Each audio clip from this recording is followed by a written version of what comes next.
Today we're going to take a look at our handle at 1100 AC. This is our stretch wrapper model that is for heavy duty usage. So if you're doing up to 300 pallets a day on average, this will handle that no problem.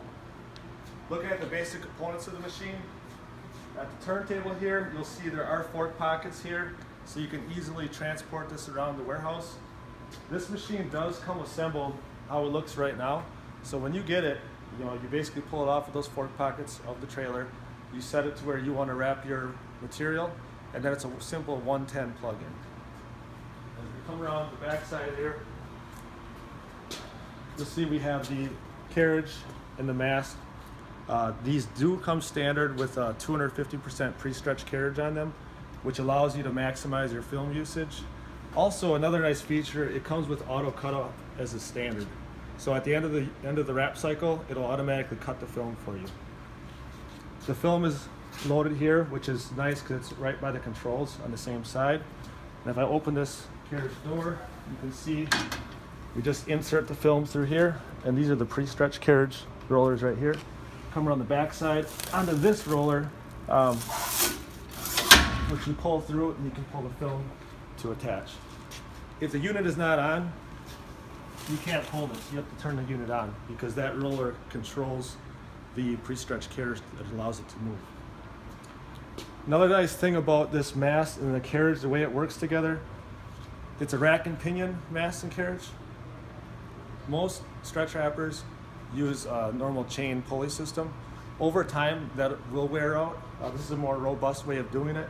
So essentially, there's a gear on this carriage, and it climbs up kind of like a ladder up the mast. Now looking at the control board, another nice feature of this is that it's all one integrated piece. So if I pull this off, and for one, if there are any issues with it, there's going to be error codes that tell you what's wrong with it. Secondly, if something I can't figure it out and I really have downtime and I want to get something moving right away, if I pull this whole thing out, I can replace it with another control board. And it's a simple plug and play. So it will definitely reduce any downtime in that case. Another nice feature is the USB port right here. What this allows you to do is a couple things. One, you can upload stuff to this machine. So if you have certain cycle parameters you want to set in here, you can just upload it. And if you also want to record wrap cycles, your peak time, your downtime, and get data on how you're using this machine, you can pull it off of that USB port as well. So as far as turning on the unit, we're just going to click the on button right here. When you turn the unit on, you're going to have to do a reset. So it's going to ask for a reset. And what that's going to do is make sure that the carriage is at the very bottom and the turntable is centered at the 0 position. This machine does have the ability to save up to 32 different programs or parameters. The nice thing is that you can easily access 6 of them because you probably won't be using more than 6 on a day-to-day basis. You can save, like I said, you can save up to 32, but 6 are easily available. So right now it says program 1.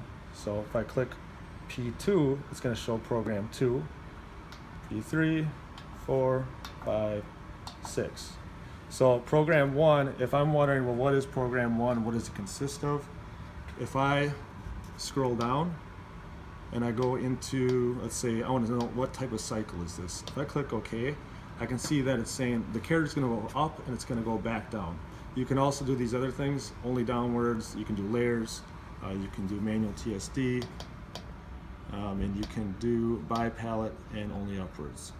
So from there, I can check out my parameters. If I click cycle parameters and I scroll through, I can see for bottom wraps, there's 2 on the bottom, 2 on the top. And there's about 20 to 25 different settings that I can change here. I'm not going to go through all of them, but as you can see, there's a lot of customization here. You can, change the value of the tension going up, the bottom wrap tension. It's very highly customizable. We're not going to go into detail of all of that, but if you want to change it here, you can. If I go back, another thing I just want to point out, if I want to do a manual controls, if I click OK here, now I can go into the manual mode of that first parameter. So I'm going to check out of that. I'm just going to go back to program 1. I'm going to attach the film now and do a cycle. So now that it's on, notice I have tension on that roller. It's allowing me to pull this film. So I'm just gonna set this here, and I will start the cycle.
At the very end, you're going to notice the auto cut.